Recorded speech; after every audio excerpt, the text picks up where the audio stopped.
create it. I'll show you right now. So Doc, if you can grab that Join Me app, it's InStride Foot 2020 is the name of our channel. You can see what we're doing. But you guys, the rest of you, can you see my screen or did I not turn it on? I have not yet seen your screen. Oh, now I can.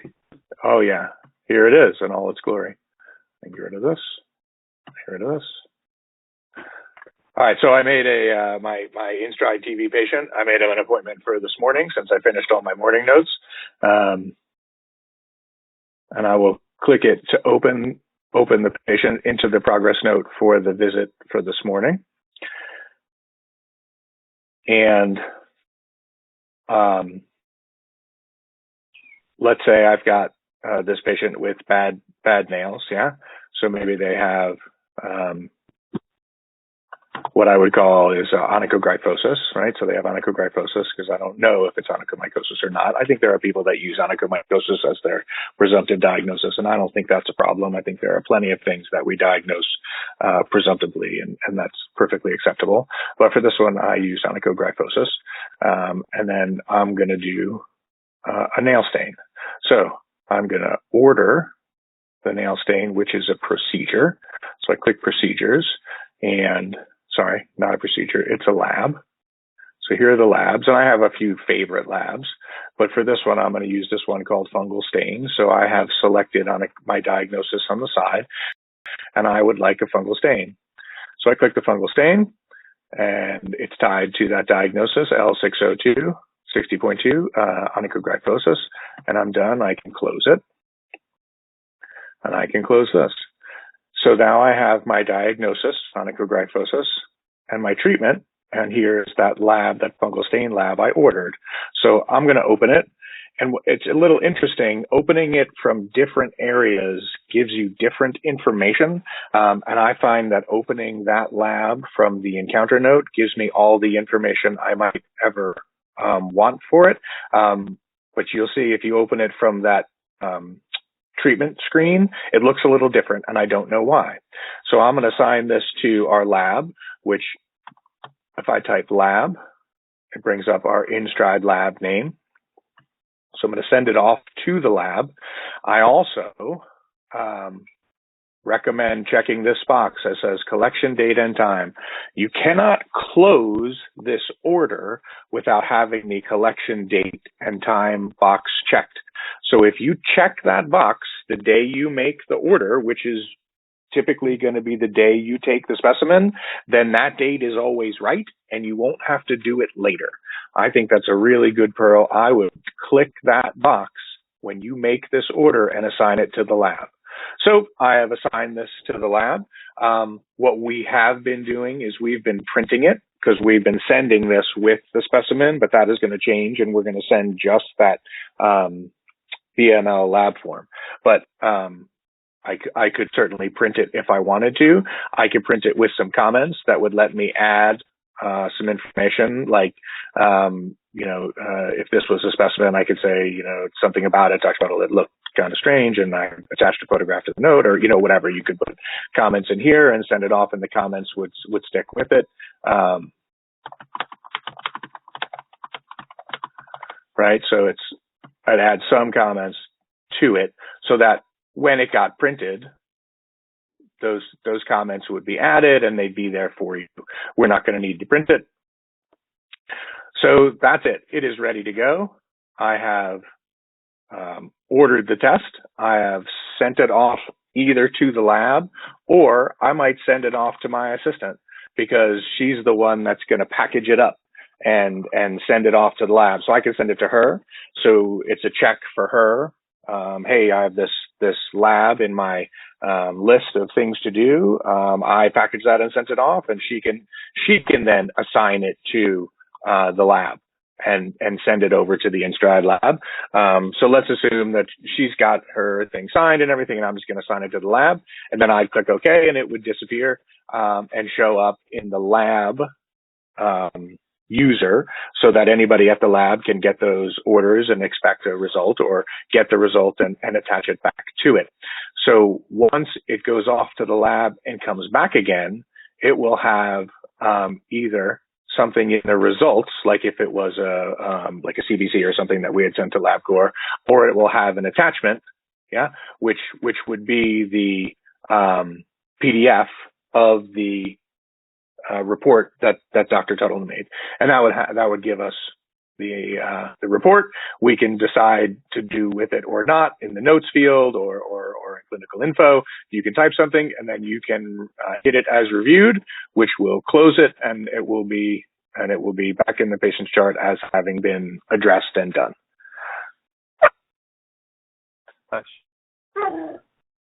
The next thing we will do is we can make that VML form. These are just finished and may not be exactly how they'll be, but we can make this VML form, and we will have it just like it was, and I'll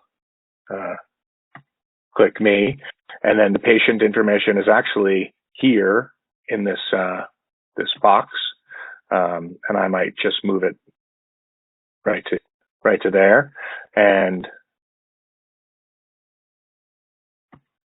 I would say, hey, now you stay right there.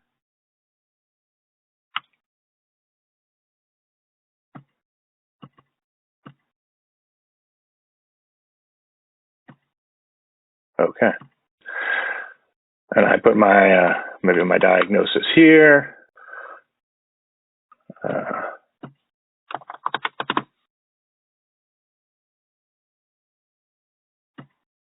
And then this could go to the iPad, where my signature can be added and the patient's signature can be added as well. And then printed and sent off to the lab. So that's not the way I do any of this. But that's the way you could do it. But I don't have time to do all that stuff. What I do is I've told the patient, I don't know what's wrong with your nail, but there's one way we can find out, and I'll take some clippings and some scrapings of the underside and send it to the lab, and they will tell me whether or not it's fungus, and will we be able to treat it.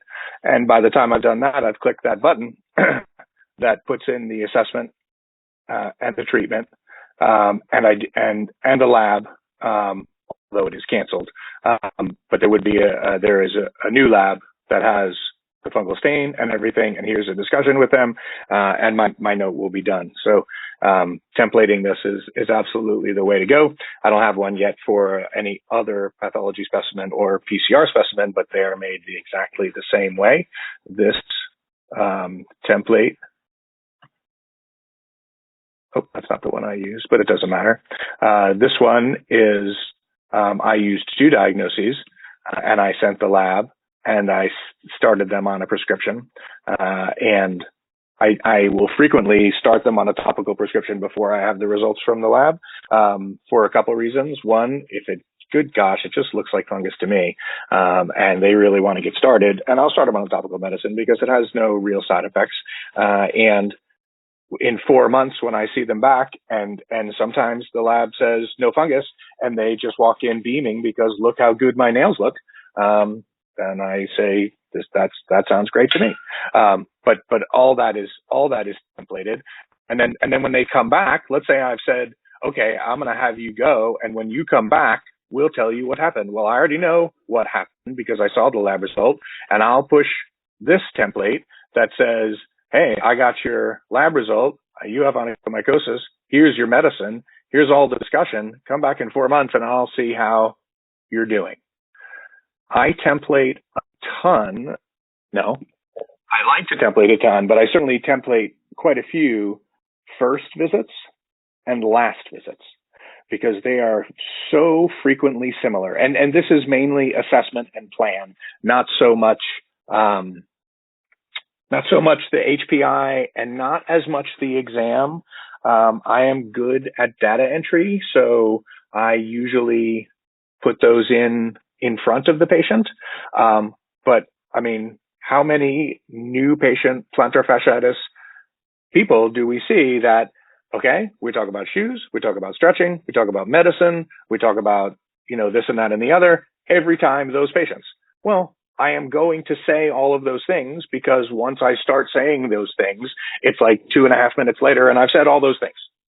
Well, I'm just going to put that in my note, but I don't need to type that every time because every time I say the same thing. So my initial plantar fasciitis visit with all those instructions is already done. Same thing with my last visit with plantar fasciitis. Hey, you are better or nearly better. I think you have all the tools that you need to keep going. You wear your shoes. You keep stretching as if your heel was killing you, so you're walking pain-free a month. And then try some other shoes, and you can reduce but never stop stretching. If you stop stretching, I will name this chair after you and see you in 6 months. And I say that every time. And so that is in my plantar fasciitis discharge template. So if you're not templating things, you're doing way too much work. So that's what I have about labs and the little template rant. And just from my lack of knowledge, Dr. Hodos, that because I haven't spent a lot of time as much as Lisa or even Nick as he's training, when you build these templates, it's as simple as saving them, clicking on that tab, and then selecting it when you're in, whether it's treatment, assessment, whatever the case may be. So there are two major ways to create a template. You can start a template from scratch using the templates, which is some menu and templates. And what that does, it will bring you up a list of templates. These are my favorites. All of the templates I make are my favorite. I can't choose between them. They're all beautiful, beautiful templates. But I don't want to ever have to do too much to find one. Even if it's not one I use often, I just have it in my list. So, and then you could say, all right, I'm going to make a new template. And you click the new template button and you give it a name and you say, well, I'm only going to use this template when I'm here at InStride Weight, Foot and Ankle Center. And I don't know what that does or not, but I put that in private. And I add it as a favorite. And then what that'll do is open you I'm not going to do it because it's slow. And that will open you a new patient encounter for this patient called T templates. And it is the patient that ECW uses to give you somewhere to make templates. So you say new template and it opens up this patient called T templates and you put anything you want in the chief complaint and HPI and assessment and exam and treatment and procedures and pretty much, not everything I don't think, but pretty much anything you put in there. And then once you're done, you don't have to save it. Once you're done editing or entering stuff in the T templates patient, you're done. And that's it. There's no saving. Let's say I opened this InStride. That's the first way. There's two downfalls. I'm ready for my template video. It's coming soon. There's two downfalls to using T templates patient. The good side is you start with a blank note and anything you put in it is saved. There's no saving after or anything like that. But it is slow because it has tons of stuff in it and it does a bunch of secret sauce behind the scenes to make the template. And because they started T templates with a visit date of 1/1/2001, it automatically defaults to ICD-9. So when you're entering treatments, you need to make sure you either enter not treatment, but assessments. You need to make sure you enter the right ICD-10 code, or you need to make sure you have use ICD-10 checked on the T templates patient. So other than being slow and defaulting to ICD-9, it's not a bad way because you're starting from scratch. And it's a good way to play around. You add something and then I don't want it and I take it out. And once you're done playing and you go back to your schedule or you go to a different screen or whatever, you're done. The T templates saved your template. The second way is to use a patient. Yeah. I would make a test patient appointment and have a blank appointment screen and make my template. So let's say I want to make this template here. Once I have entered my chief complaint or HPI or assessment or treatment or whatever you want to be part of your template, then you come down here and you save this note as a template. And you're going to see the same kind of information. You're going to name it, right? And when I was trained for ECW, they said, you start your templates with *MH_ because everybody's templates ends up in the same filing cabinet. So if I'm looking for a template for some reason, I can, restrict to just say MH and get all mine. But some people have used other things, but I think it's just important that you separate yours out so you don't get confused, and so nobody else uses your templates and changes them by accident if you just named it post-op nail, right? I put the name in, I can put a description in, I can put InStride Wakefield and Ankle Center, I can say use this for a specific visit, which I don't yet. Private, public, add as favorite. I have order sets that are going to go with this. And then this selection here is different. They didn't have this when we looked at T templates.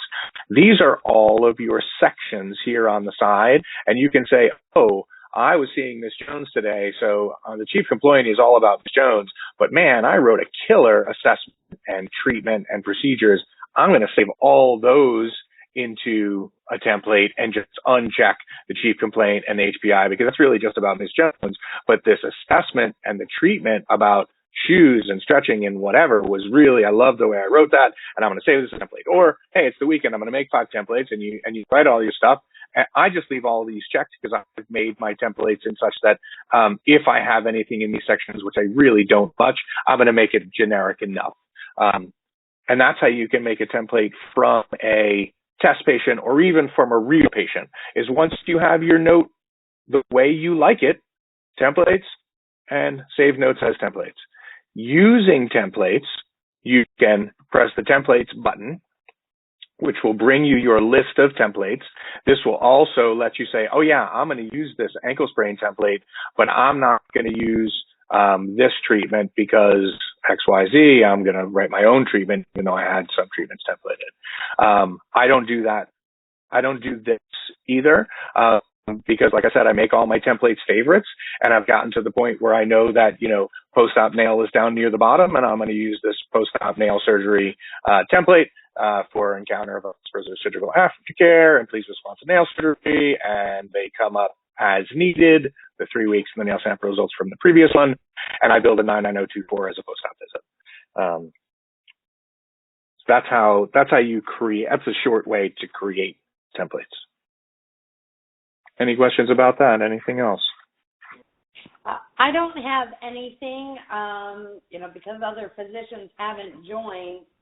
I guess we'll leave that up to you as far as how much further you want to go with this. Or Nick and Lisa may have questions from their perspective. I know this was intended to be like a physician training. Yeah. And it will be. We'll do this every 2 weeks.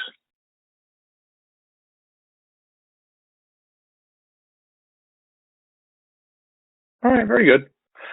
Well, I will edit this down and put it up on the YouTube channel in the next day or two. I also should have, before I go away on Friday, the video for submitting pathology specimens. And then next is templates. Both those are outlined and ready to be recorded. So hopefully the pathology specimens before I go away, and the next one shortly after I come back, assuming I come back.